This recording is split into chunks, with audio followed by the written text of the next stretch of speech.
आशीर्वाद से एगो रंगदारी सॉन्ग भइल ह अभी हमार और हमारे चैनल के माध्यम से चढ़ी जौन चैनल के नाम बा ऑफिशियल आरपी सिंह। भी देख रहे हैं सभी को नमस्कार। मैं बीरूलाल यादव कृष्णा स्टूडियो दिल्ली से।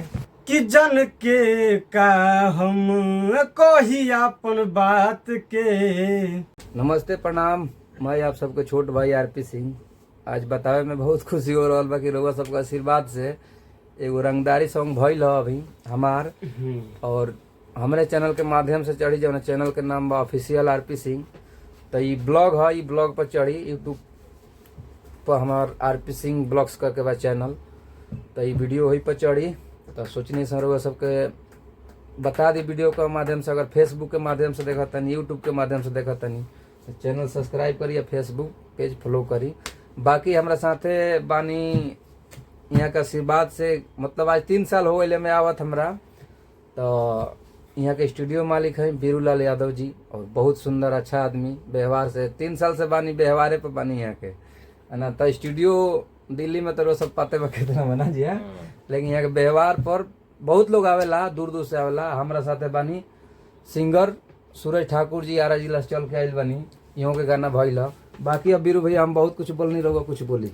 जितने भी देख रहे हैं सभी को नमस्कार। मैं बीरूलाल यादव कृष्णा स्टूडियो दिल्ली से। आज आरपी सिंह जी का बहुत ही प्यारा सा सॉन्ग रिकॉर्डिंग हुआ है और आप लोग के बीच में बहुत जल्द आने वाला है।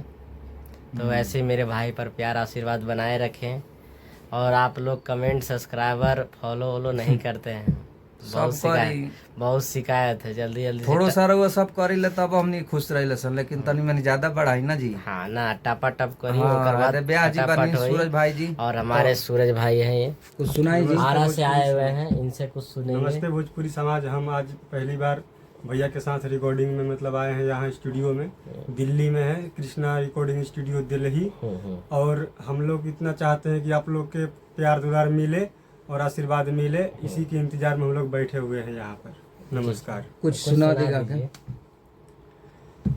कि जन के का हम कही अपन बात के, कहे के तो बहुत रहे का कहीं बात के।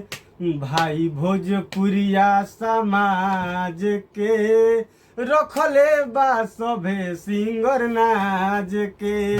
रौरा सभे बचाइबे लाज के, रखले बा भोजपुरिया समाज के। पहली बार ये सिंगर गाना गा रहे हैं और बिल्कुल बेहिचक। तो ऐसे ही सभी सिंगरों को गाना चाहिए। कहीं भी जाएं तो ये डरे नहीं और आवाज अपने अंदर कॉन्फिडेंस बना के आए कि हाँ हमें गाना है, करना है तो करना है। बाकी रहो सब वीडियो जहाँ से देखा तनी कमेंट करके बताई। गलती भइल होखे, गलती अगर हो जाला गलती बोलत में तो छोटा भाई, छोटा भतीजा, छोटा लड़का घर के समझ के माफ करें। बाकी वीडियो तो लंबा हो गई।